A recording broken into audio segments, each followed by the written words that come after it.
자, 잔존가액입니다. 잔존가액은 세법상 원칙적으로 0이에요. 예외적으로 정률법의 경우에만 취득가액의 5%로 하고 있습니다. 잔존가액이라는 거는 뭐예요? 남겨놓는 가액인 거잖아요. 예를 들어 가지고 자산가액이 취득가액이 뭐 1,000만 원이라고 한다면 만약에 잔존가액이 5%다 라고 했을 때 50만 원만큼이 잔존가액이 되겠죠. 그러면 이 1,000만 원의 가액을 50만 원이 되는 그 기간 동안에 걸쳐서만 우리가 이제 상각을 하게 되는 거잖아요. 50만 원 미만으로는 이제 깔 수가 없게 되는 거. 이 말이에요. 더 이상 상각하지 않는 금액. 그러니까 원칙적으로는 0원이니까 그냥 다 상각하시면 되는 거예요. 근데 정률법의 경우에는 취득가액의 5%만큼을 잔존가액으로 잡고 있기 때문에 1,000만 원이 50만 원이 되면 그 밑으로는 더 이상 감가상각을 하지 않습니다. 따라서 정률법의 경우에는 내용연수 말에 취득가액의 5%에 상당하는 미상각 잔액이 남게 됩니다.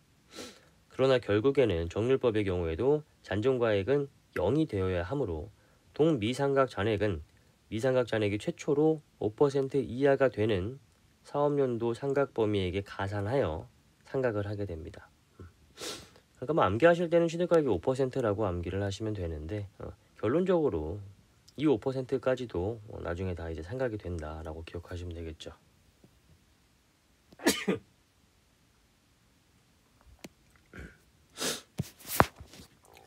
자, 그 다음에 상각 완료 자산의 비만가액이라고 나와 있어요.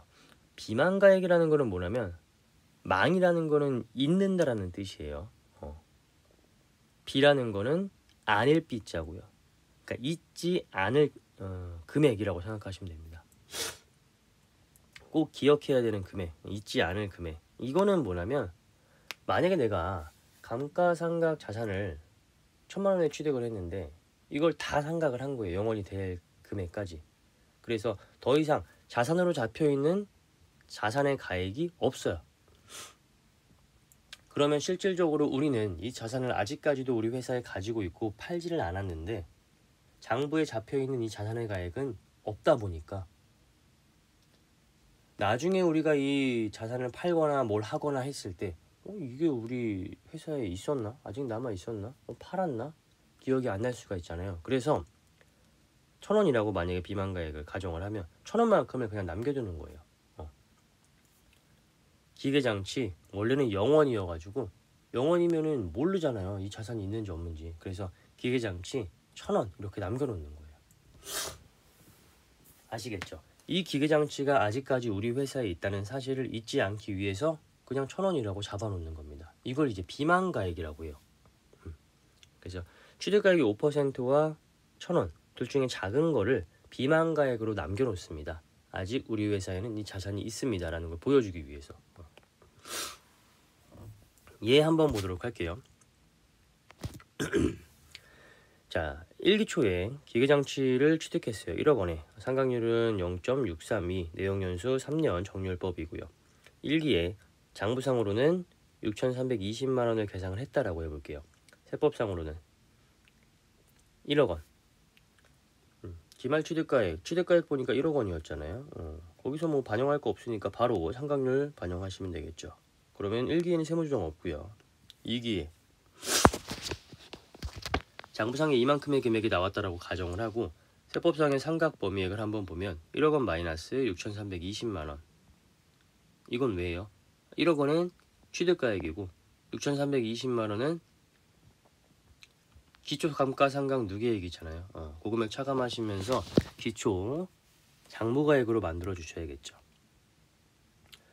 야, 이렇게 하셔가지고 2기에도 세무조정은 없고요. 3기 보시면은 1억 원 마이너스. 그 다음에 기초 감가상각 누계액을 하시려면은 1기의 감가상각비와 2기의 감가상각비 요거 합쳐서 요 금액으로 반영해 주시면 되고요.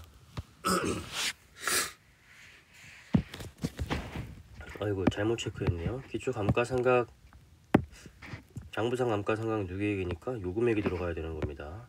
여기서는 우연히 기초 금액이 같은 거고 정확한 금액은 저 금액이 들어가야겠죠. 장부상의 금액. 그 다음에 뭐 즉시상각 의자랑 이런 거 없으니까 바로 반영하게 되시면은 요 금액이 나오죠. 밑에 별표 한번 볼게요. 3기까지의 세법상 감가상각 누계액은 9,500만 원입니다. 더 이상 상각할 금액 490만 원이 장부가액 1억 원의 5%인 500만 원 이하예요. 그러면은 해당 금액을 해당 연도의 상각 범위액에 넣어서 상각을 합니다.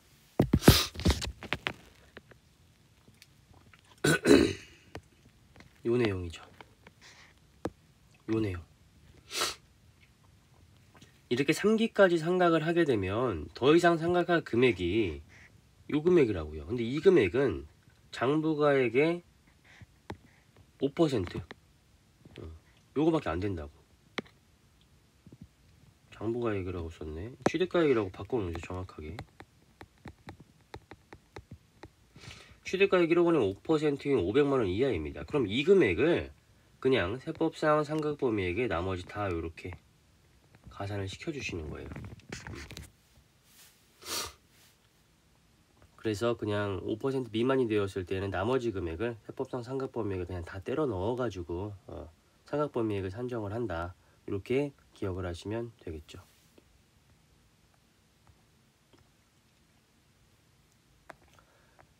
그래서 뭐 계산 문제로 기억하실 거는 요거 3기분 요것만 이제 기억하시면 되고, 말 문제로 기억하실 거는 요 위에 나와 있는 요 세 가지 줄, 그 다음에 정률법의 경우에는 잔존가액은 취득가액의 5%, 그리고 세법상 비만가액은 둘 중에 작은 금액, 요것만 기억하시면 됩니다.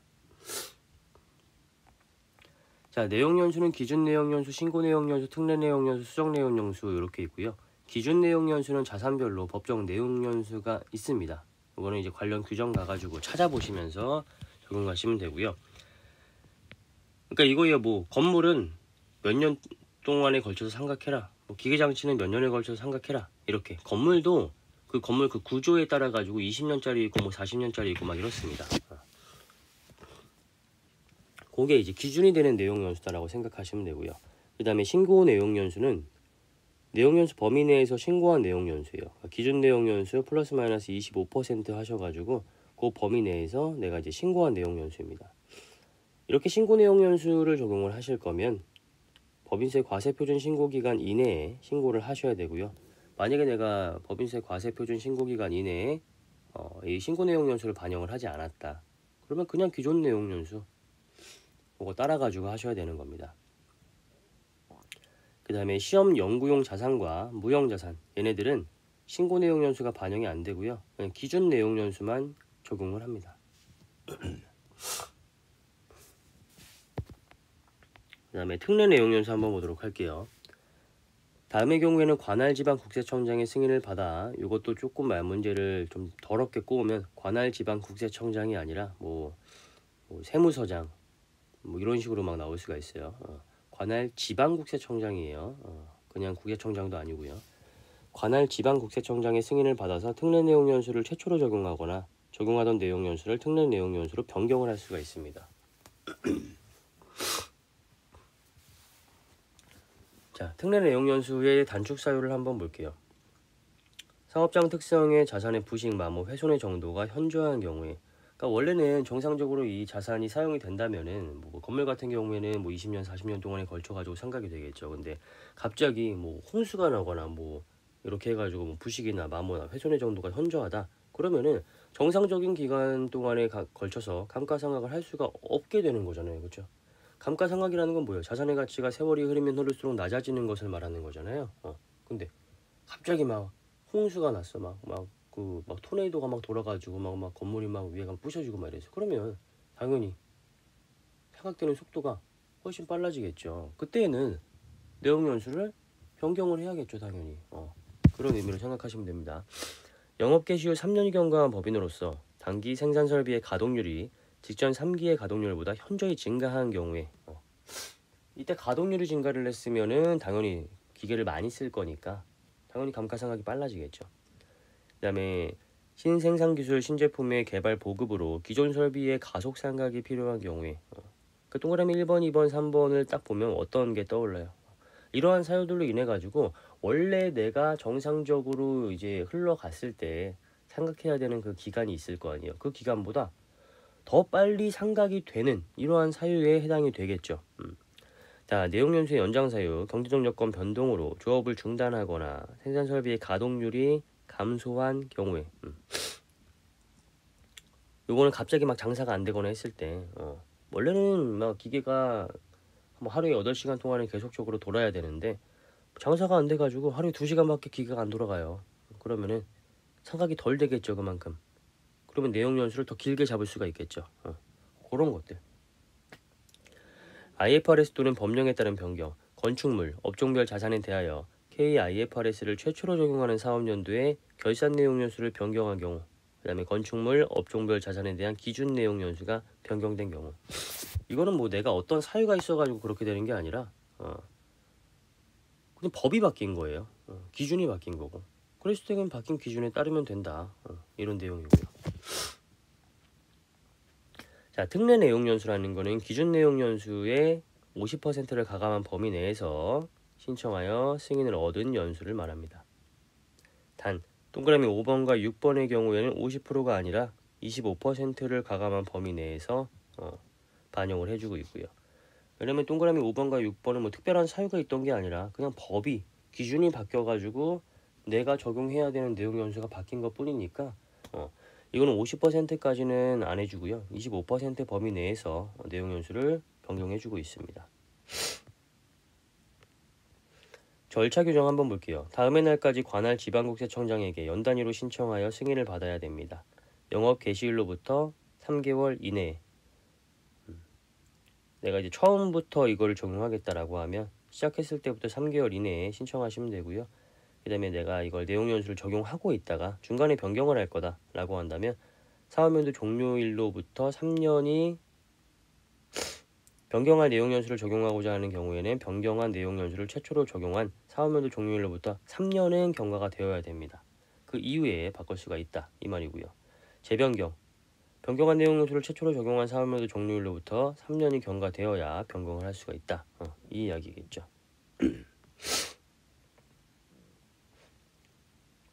그래서 우리가 지금까지 살펴봤던 거 정리하면 기준 내용 연수는 말 그대로 그냥 기준이 되는 내용 연수입니다. 법에서 이러이러한 업종의 이러이러한 자산들은 몇 년으로 상각해라.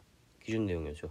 신고 내용 연수는 뭐 특별한 사유가 없어도 너가 이 기한 내에 내용 연수에 대한 신고를 한다면 그러면 이 내용 연수에 플러스 마이너스 25%까지는 해주겠다.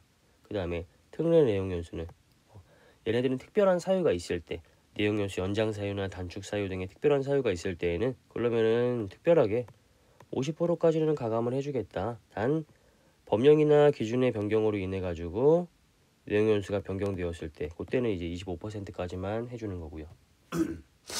그 다음에 마지막으로 정리하셔야 되는 사항이 수정 내용 연수입니다. 다른 법인이나 개인 사업자로부터 매입법인 기준 내용 연수의 50% 이상이 경과된 중고자산, 얘는 중고입니다 무조건. 중고자산을 취득했을 때에는 기준 내용 연수의 50%에 상당하는 연수와 기준 내용 연수의 범위에서 선택하여 신고한 연수.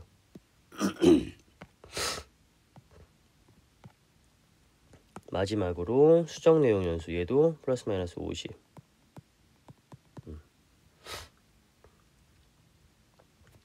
정확히는 뭐 마이너스 50이 될 거고요. 플러스 50은 일반적으로 하지 않죠. 플러스는 마이너스를 많이 하죠. 이 예를 한번 들어보면 뭐라고 해야 되지? 5년 이 기준 내용 연수다. 4년으로 할 거 그랬나? 계산기가 없는데 4년으로 해볼게요. 4년이 기준 내용 연수다 라고 했을 때 플러스 마이너스 25%는 뭐예요? 1년 맞나? 1년부터 4 곱하기 25 하면 얼마죠? 계산기가 없네. 계산이 안 되죠. 계산기 있어요. 5년으로 해볼게요. 만약에 기준 내용 연수가 5년일 때 신고 내용 연수는 그럼 몇 년이냐? 5 곱하기 0.75 하시면 되겠죠. 3.75년. 이때는 4년으로 합니다. 4년부터 5 곱하기 125% 6.25년 이때는 6년으로 합니다. 그럼 4년부터 6년 사이의 기간 동안을 고를 수가 있는 거예요. 신고를 안 하면 그냥 5년을 적용하셔야 되는데 내가 과세표준 신고기한 이내에 내용연수에 대한 신고를 했다. 그러면 4년부터 6년 사이의 연수를 선택할 수가 있는 거예요. 선택의 폭이 좀 넓어졌죠. 일반적으로는 6년짜리 더 길게는 생각을 안 하겠죠. 왜냐면은 단기로 생각을 해야 상각 금액이 그만큼 더 커지니까 가까운 시일 내에 더 많은 세금의 절세가 이루어질 수 있으니까 보통은 4년짜리를 선택을 하겠죠. 굳이 신고를 할 거면. 그 다음에 50%라고 한다면 5년 곱하기 0.5 하면 2.5년 2.5년 이때는 2년. 그 다음에 5 곱하기 1.5 하면 7.5 나오겠죠. 이때는 6년. 뭐야 8년. 요 범위 내에서 고르시면 되는 거죠. 특례 내용 연수는 얘도 마찬가지죠. 그래서 이렇게 플러스 마이너스 25%니까 얘는 5년 기준으로 0.75 곱하시면 되고 얘는 1.25 곱하시면 되겠죠. 플러스 마이너스 50%니까 얘는 5년 기준으로 0.5 1.5 이렇게 곱해주시면 나오겠죠. 소수점이 나오면 가장 가까운 짝수로 하시면 되는 겁니다. 그렇게 하셔가지고 내용연수 선정하시면 돼요. 수정 내용연수도 마찬가지예요. 문제풀이 팁 한번 보도록 할게요. 세부담 최소화 과정이 있다라고 했을 때 단기 세부담 최소화 과정은 무조건 단기로 생각하셔야 되는 겁니다. 단기 생각. 단기로 생각을 하려면 어떻게 해야겠어요? 내용연수가 가장 짧은 내용연수를 골라야겠죠. 내가 2년부터 8년까지를 고를 수 있다. 뭘 골라요? 2년을 골라야겠죠. 그래야 이번 연도에 상각되는 금액이 커질 거잖아요.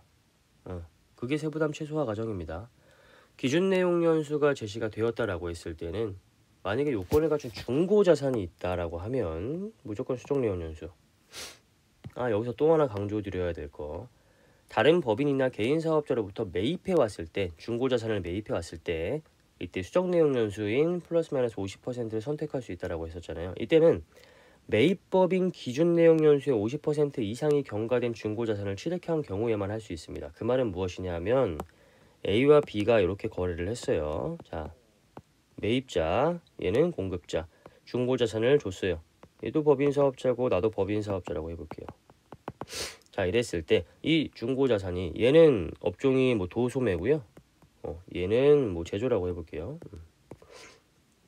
자, 이랬을 때 나의 기준 내용 연수는 5년입니다. 얘의 기준 내용 연수는 각각 똑같은 자산이라고 해도 서로 업종이 다르면은 기준 내용 연수가 다를 수가 있는 거예요. 얘의 기준 내용 연수는 4년이라고 해볼게요.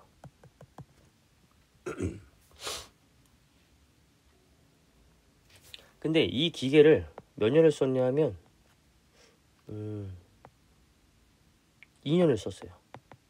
그러면 파는 사람 입장에서는 4년짜리의 기준 내용 연수를 적용받고 있기 때문에 이 기계 2년 쓴 거는 기준 내용 연수의 50% 이상이 경과된 것을 판 거잖아요. 근데 그건 중요하지 않다라는 거예요. 매입법인. 얘가 지금 수정 내용 연수 적용하는 사람인 거잖아요. 중고자산을 취득해온 사람이기 때문에 수정 내용 연수는 누가? 얘가 적용할 거란 말이에요. 그럼 누구 기준으로? 얘 기준으로 나의 기준 내용 연수의 50% 이상이 경과되었는지 안 되었는지를 판단하는 거예요. 근데 이거 기계 몇 년 썼어? 2년 썼단 말이에요. 내 기준 내용 연수의 50% 하면 2.5년이잖아요. 2.5년 이상을 쓰지 않았어요. 그러면 얘는 내가 중고로 아무리 취득을 해왔다라고 하더라도 수정 내용 연수를 사용할 수가 없습니다. 아시겠죠? 기준 내용 연수 사용하시거나 아니면은 얘도 마찬가지로 신고하면 신고 내용 연수 사용하시거나 특례 내용연수에 해당되는 사유가 발생이 되었다라고 한다면은 특례 내용연수 사용하시거나 그렇게 하셔야 되는 거예요. 수정 내용연수는 반드시 매입해 오는 법인의 입장에서의 기준 내용연수, 그 내용연수의 50% 이상이 경과된 중고자산을 취득해 왔을 때에만 수정 내용연수를 적용받을 수가 있는 겁니다.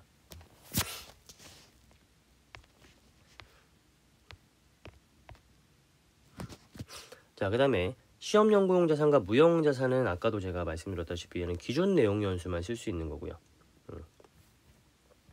나머지 유형 자산은 내용연수 범위 내에서 가장 짧은 내용연수를 쓰셔야 되는 겁니다. 짧은. 그 다음에 신고 내용연수가 제시가 되었다라고 했을 때에는 문제에서 되실 때엔 해당 자산의 신고 내용연수를 쓰시면 되고요. 자산별 업종별 구분에 의한 신고 내용연수가 제시가 되었다. 그 신고 내용연수가 여러 가지가 제시가 되었다라고 하면 중고는 뭐 이거 쓰시면 되고요. 그 다음에 나머지들은 가장 짧은 거 골라서 쓰시면 됩니다. 세부담 최소화는 무조건 내용연수가 가장 짧은 거를 쓰셔야 단기 세부담이 최소화된다는 것만 기억하고 계시면 되고요. 자, 그 다음에 감가상각 방법입니다. 이 방법도 시험 문제에서 뭐 많이 출제가 되고 있어요. 이 신고시 상각 방법과 무신고시 상각 방법 요거를 암기를 하셔야 됩니다. 그러니까 이 표를 결론적으로 암기를 하셔야 돼요. 어쩔 수 없습니다. 자, 일단 건축물 같은 경우에는 세법에서는 정액법만 인정을 하고 있습니다. 뭐 신고를 하던 안 하던 정액법으로 하고 있고요. 그 다음에 폐기물 매립시설은 정액법, 생산량 비례법 중에서 선택하고요. 신고 안 했으면은 생산량 비례법으로, 광업용 유형자산은 정액 정률, 생산량 비례법 세 가지 중에서 선택하고요. 안 했으면은 생산량 비례법. 위 외의 유형자산, 뭐 기계장치라든지 비품이라든지 생산 설비라든지 이런 것들은 정액법, 정률법 중에서 선택을 합니다. 무신고시의 상각 방법은 정률법이고요. 가장 마지막에 오는 상각 방법으로 무신고시의 상각 방법이 적용된다. 이렇게 암기를 하셔도 되겠죠. 그 다음에 무형자산 같은 경우에는 정액법과 생산량 비례법 중에서 선택을 합니다. 무형자산에는 정률법이 안 들어갑니다. 이건 하나 암기의 팁으로 기억해 두시면 좋을 것 같아요.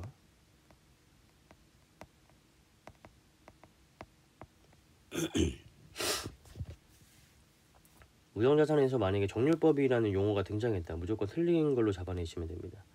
광업권 둘 중에 하나, 무신고시에는 생산량 비례법, 개발비는 신고시 상각 방법이 판매 사용 가능 시점부터 20년의 범위에서 연 단위로 신고한 내용 연수에 따라서 매 사업연도별 경과 월수에 비례하여 상각을 합니다. 20년 범위 내에서 월화 상각하면 된다는 건데, 만약에 무신고를 했다라고 한다면 5년 동안에 걸쳐 가지고 매년 균등 상각을 합니다.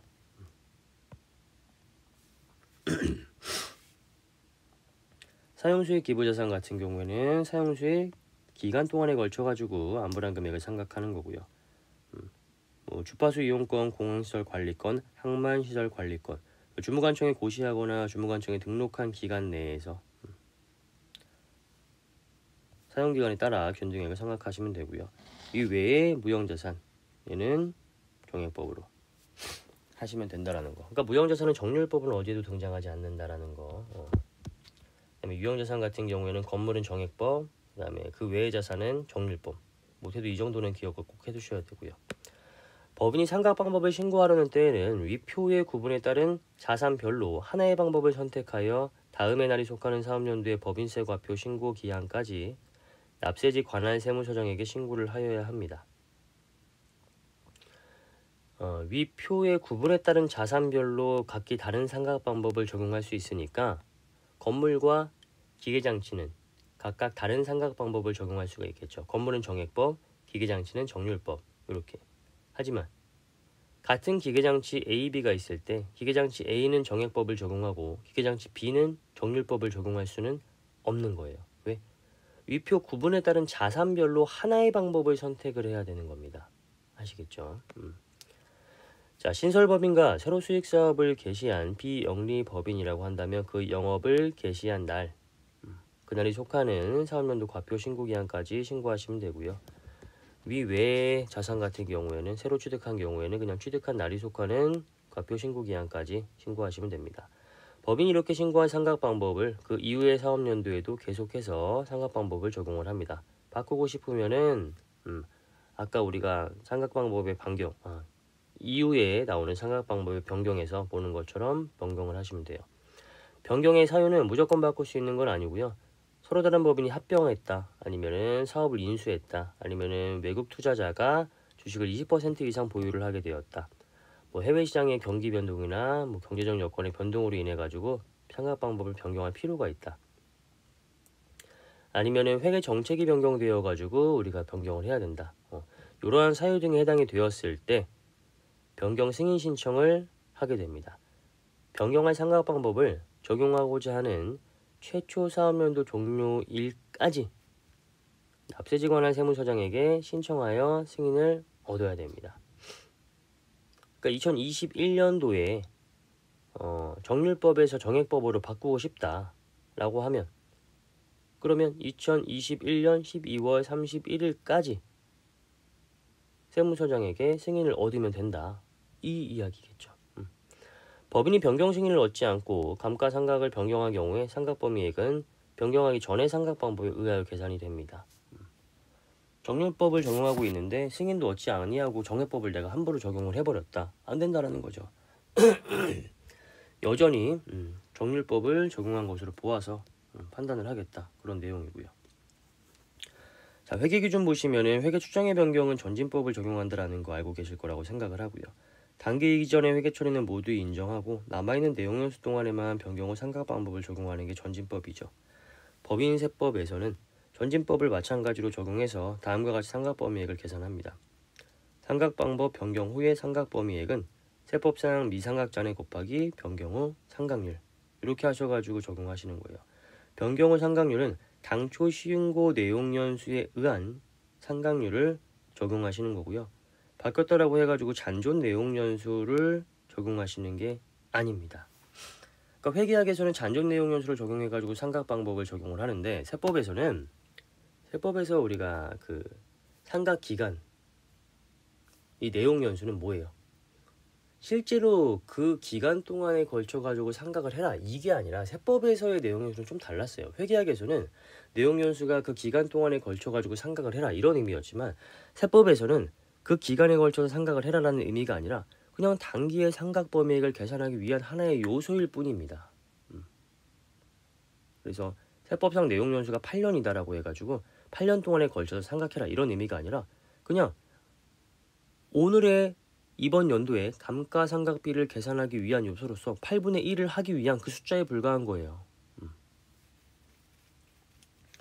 그렇기 때문에 얘는 잔존 내용연수를 적용하는 게 아니라 당초 신고 내용연수에 의한 상각률을 적용하게 됩니다. 이거 조금만 더 부가 설명을 드리면 당초에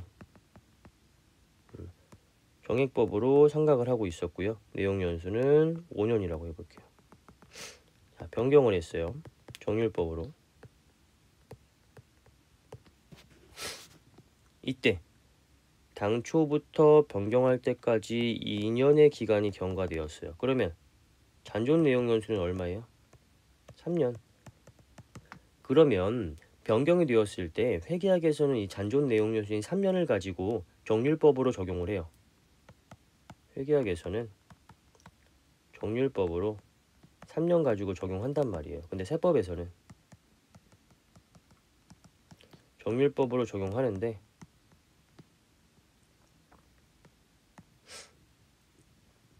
이 상각률을 어떻게 적용하냐면 내용연수 5년짜리로 해서 정률법을 적용하는 거예요. 아시겠죠? 뭐 정률법 내용연수 5년짜리 이거는 제가 알 수가 없죠. 소수점으로 뭐 0.451 막 이렇게 나오는 거니까 문제에서 제시가 되겠죠. 문제에서 정률법 3년짜리의 내용연수 그 금액과 5년짜리의 내용연수 금액 이렇게 두 가지가 주어지면 우리는 3년짜리 내용연수를 고르면 안 되고요. 5년짜리의 내용연수를 골라가지고 세법상 미상각잔액에 반영을 해야 된다. 이런 의미가 되는 거겠죠. 세법상의 내용연수는 항상 상각 기간을 의미하는 것이 아니라 곱하기 몇 분의 몇 할 그런 어떤 요소일 뿐이다. 이렇게 이제 기억을 하셔야 됩니다. 자, 그 다음에